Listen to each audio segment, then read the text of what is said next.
दोस्तों, आज की जो एक घटना है इसको सुनने के बाद आप भी हैरान हो जाएँगे, आप भी सोचने और समझने के लिए मजबूर हो जाएँगे कि आखिर कोई ऐसा कैसे कर सकता है। दोस्तों, 15 साल की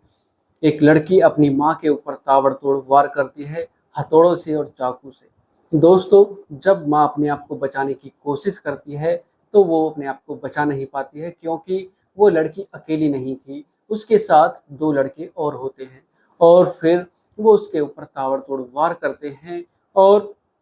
जब उसकी हत्या हो जाती है, उसके प्राण निकल जाते हैं, साँसें थम जाती हैं, नब्ज़ रुक जाती है और फिर वो वहाँ से दोनों लड़के फरार हो जाते हैं और वो लड़की अपने आप को बचाने के लिए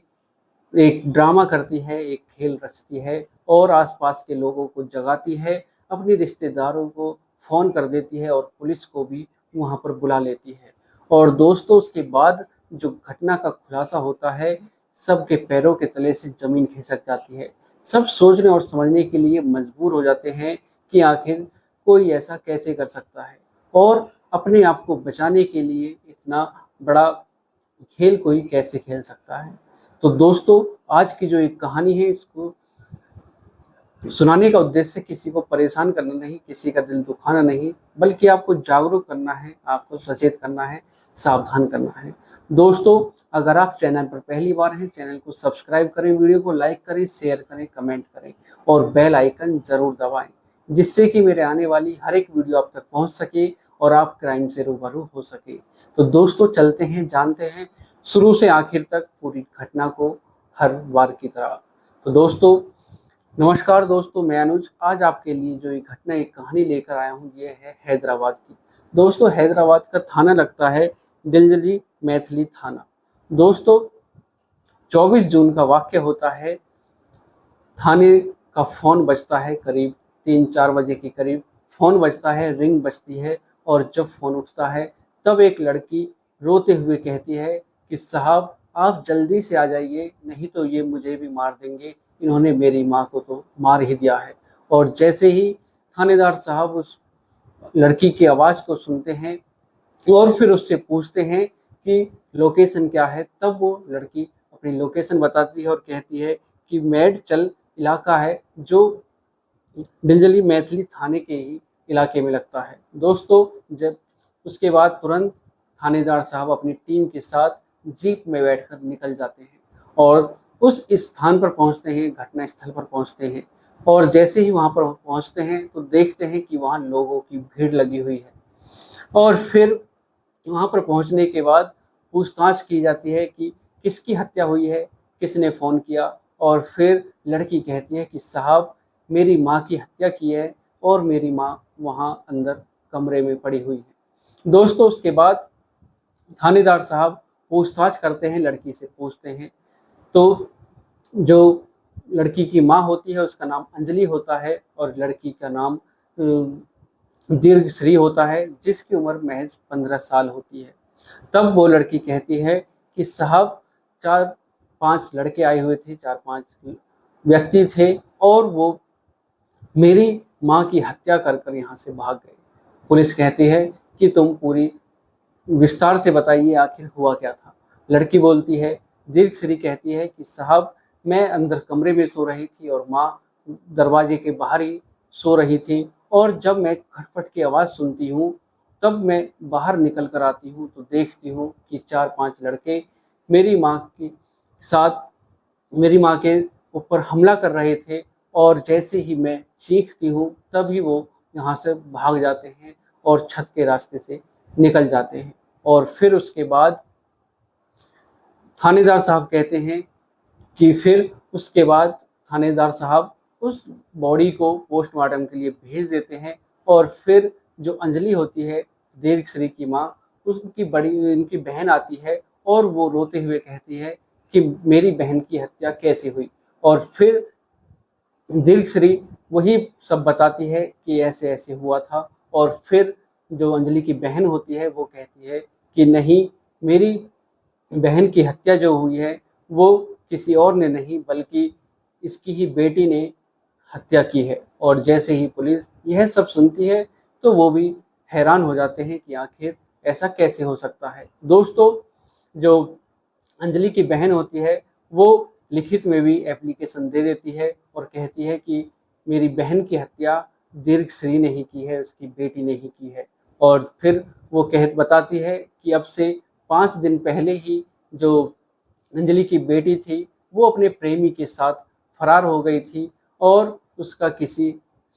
के साथ चक्कर चल रहा था और उसके साथ वो फरार हो गई थी। फिर अंजलि ने थाने में जाकर एप्लीकेशन वगैरह दी और उसकी रिपोर्ट दर्ज कराई और उसी दिन अंजलि जो दीर्घश्री थी उसको पुलिस ने पकड़ लिया और अंजलि के हवाले कर दिया और जो लड़का होता है उसको भी छोड़ दिया। दोस्तों, जैसे ही यह सब पुलिस सुनती है और फिर उसके लिखित में भी उसको पुलिस को एप्लीकेशन दे दी जाती है और फिर पुलिस अपनी जांच पड़ताल करना शुरू कर देती है। और फिर इसके बाद जो अंजलि की बेटी दीर्घश्री का जो फ़ोन होता है उसकी कॉल डिटेल निकाली जाती है, तो उसने शिवम नाम के लड़के से उस रात 12 बजे के बाद काफ़ी बात की थी और जो शिवम था उसकी भी जब कॉल डिटेल निकाली जाती है, उसकी जो लोकेशन निकाली जाती है, तो उसकी जो लोकेशन होती है वो उसी के घर की होती है। और फिर पुलिस शिवम को भी उठा लेती है और जब उनसे पूछताछ की जाती है और जब पूरी कहानी, पूरी घटना जब खुलकर सामने आती है तो सबके पैरों के तले से ज़मीन खिसक जाती है। सब सोचने और समझने के लिए मजबूर हो जाते हैं कि आखिर कोई ऐसा कैसे कर सकता है। दोस्तों,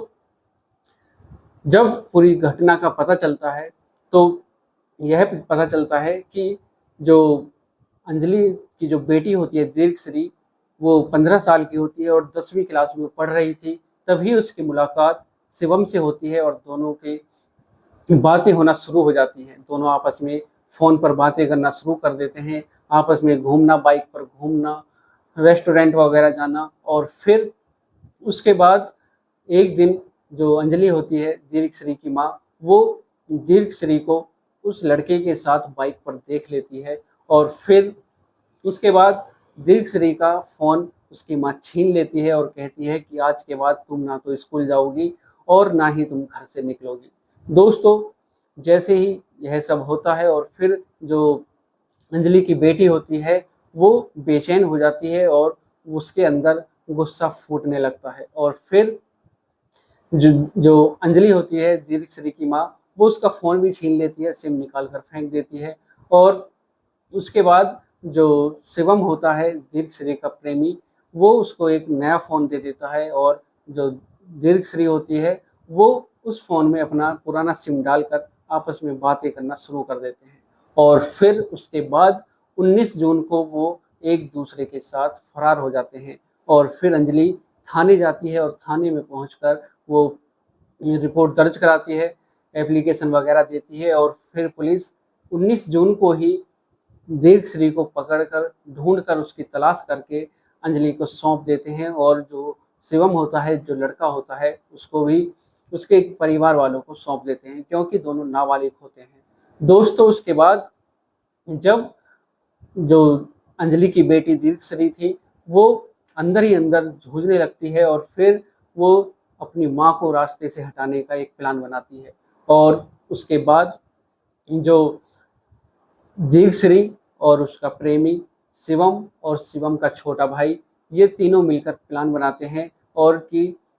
माँ को रास्ते से हटाने के बाद जो हमारी प्रॉपर्टी है इसी पर हम तीनों रहेंगे, शिवम और शिवम का भाई और जो शिवम की प्रेमिका दीर्घश्री, तीनों यहीं पर रहेंगे और रास्ते का कोई रोड़ा भी नहीं रहेगा। और फिर उसके बाद 24 जून को दीर्घश्री अपने प्रेमी को बुलाती है और दरवाज़ा खोलती है और दरवाज़ा खोलने के बाद जो शिवम और शिवम का छोटा भाई वहाँ पर पहुँचते हैं और हाथ में हथौड़ा लिए और चाकू लिए वहाँ पर उसके दीर्घश्री के घर पर पहुँच जाते हैं। और जो अंजलि होती है दीर्घश्री की माँ, वो सो रही थी और सोते हुए ही जब दीर्घश्री अपनी माँ के गले में अपना ही दुपट्टा डालकर उसको दबा देती है, उसको गांठ मार देती है और उसका गला दबा देती है और फिर कुछ ही देर में जो अंजलि होती है उसकी सांसें थम जाती हैं, नब्ज़ थम जाती है, सांसें रुक जाती हैं। दोस्तों, उसके बाद जो शिवम और शिवम का भाई वहाँ से चले जाते हैं और जो दीर्घश्री होती है अंजलि की बेटी, वो भी अपने बिस्तर पर आराम से लेट जाती है। और फिर उसके बाद आधे घंटे बाद वो सोचती है कि कहीं माँ को होश ना आ जाए, क्या पता कुछ ही टाइम के लिए उसकी सांसें रुकी हों। और फिर वो फ़ोन करती है शिवम के पास और शिवम को वापस बुलाती है और कहती है कि तुम जल्दी से वापस आओ। और शिवम वापस आता है और फिर जो दीर्घश्री और शिवम मिलकर उसके अंजलि के ऊपर, अपनी माँ के ऊपर ताबड़तोड़ वार करते हैं, हथौड़ों से ताबड़तोड़ वार करते हैं, चाकुओं से छाती और गले को गौंद दिया जाता है। और उसके बाद जब उनको तसल्ली हो जाती है कि हाँ, अब यह जीवित नहीं है, अब इसकी सांसें रुक चुकी हैं, और फिर अपने प्रेमी को, शिवम को वहाँ से फरार कर देती है और फिर बाहर जाकर शोर मचाना शुरू कर देती है। और एक-एक करके वो अपने रिश्तेदारों के पास भी फ़ोन कर देती है और फिर पुलिस को भी सूचना देती है और सोचती है कि बस यही सब जो प्लान बनाया है इसके मुताबिक सब ठीक रहेगा, लेकिन कुछ ठीक नहीं होता है। अगर उसकी प्रेम कहानी की खुलासा नहीं होता तो यह केस दबकर ही रह जाता और उसकी माँ को इंसाफ नहीं मिलता। दोस्तों, जब अंजलि की बहन यह सब बताती है तभी यह सब कुछ हो पाता है। तो दोस्तों, आज की जो एक कहानी है इसको सुनाने का उद्देश्य किसी को परेशान करना नहीं, किसी का दिल दुखाना नहीं, बल्कि आपको सचेत करना है, जागरूक करना है, सावधान करना है। महज 15 साल की बेटी ने अपनी ही माँ की हत्या कर दी, वो भी इतने बेरहमी के साथ, अपने ही प्रेमी के साथ मिलकर। दोस्तों, मिलते हैं एक और घटना के साथ। अंजलि की बेटी दीर्घश्री और उसके प्रेमी और उसके भाई को पुलिस गिरफ्तार कर लेती है और जेल में डाल देती है। तो दोस्तों, मिलते हैं एक और घटना के साथ। आज के लिए सिर्फ इतना ही। नमस्कार, जय श्री श्याम। अगर आप चैनल पर पहली बार हैं, चैनल को सब्सक्राइब करें, वीडियो को लाइक करें, शेयर करें और कमेंट करें। बेल आइकन जरूर दबाएं जिससे कि मेरे आने वाली हर एक वीडियो आप तक पहुंच सके और आप क्राइम से रूबरू हो सके।